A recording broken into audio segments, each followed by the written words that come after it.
За хоёлаа эхлэе. Торгоны зам. За хятадаар бол Чжоужлу гэдэг. Тэгээ одоо торгоны зам. За оросууд бол Великий шелковый путь гэж нэрлэдэг байна. За энэ ер нь ямар учиртай зам байваа?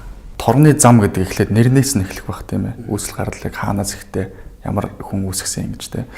За 19-р зууны 2-р хагаст одоо Фердинанд фон Рихтхофен гэдэг Германы геологч газар зүйч торгоны замаар одоо Хятад улс руу Хятад руу одоо тухайн чин гүрэн лөө 4-5 удаа экспедицээр явж исэн. Ерөнхийдөө шинжлэх ухааны судалгатгоонд энэ торгоны зам гэдэг шин судалгатгооныг нэлээд одоо түүхийн тавцанд томоор тавьж эхлүүлсэн. Тэгээд энэ Дизайденштрасен гэж нэрлэдэг одоо германаар орчуулах юм бол торгоны зам гэсэн утгатай.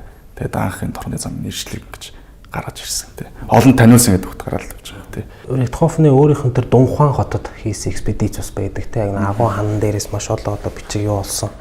Торгоны замын эхлэл хот гэдэг тий. Такламаканы зүйлийн одоо зүүн хэсэгт одоо байрлаж байгаа тий. За торгоны замын хувьд яагаад торгоны зам гэж нэрлэх болвоо гэдэг нэг асуулт гарч ирж байгаа шүү дээ тий. Чухам яагаад тэр одоо танд зам байсан юм уу? Нэг зам байсан юм уу? Олон зам байсан юм уу? Тэр зам торгоор хийгдсэн юм уу? Ер нь ямар учиртай? Яагаад заавал торгоны зам гэж? Жишээ нь яагаад алтны зам ч юм уу? Хууны зам ч гэдэг юм уу? Эсвэл одоо цайны зам гэж нэрлэж болов уу? Яагаад заавал торгоны гэж нэрлсэн бол?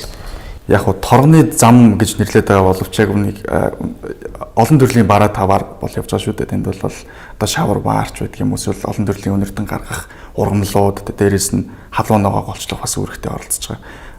Торг бол хамгийн одоо арилжааны одоо 8-ны хувьд бол хамгийн голлох бүтээгдэхүүн байсан бараа байсан учраас тэрүүгээр нэрлсэн бат сүүлдээ бол бас мэдээж хэрэг валютыг орлох одоогийн одоо долларын үүргийг гүйцэтгэх хэмжээний одоо томоохон голлох үүрэг гүйцэтгэж байсан учраас торгоны зам гэж нэрлсэн гэж.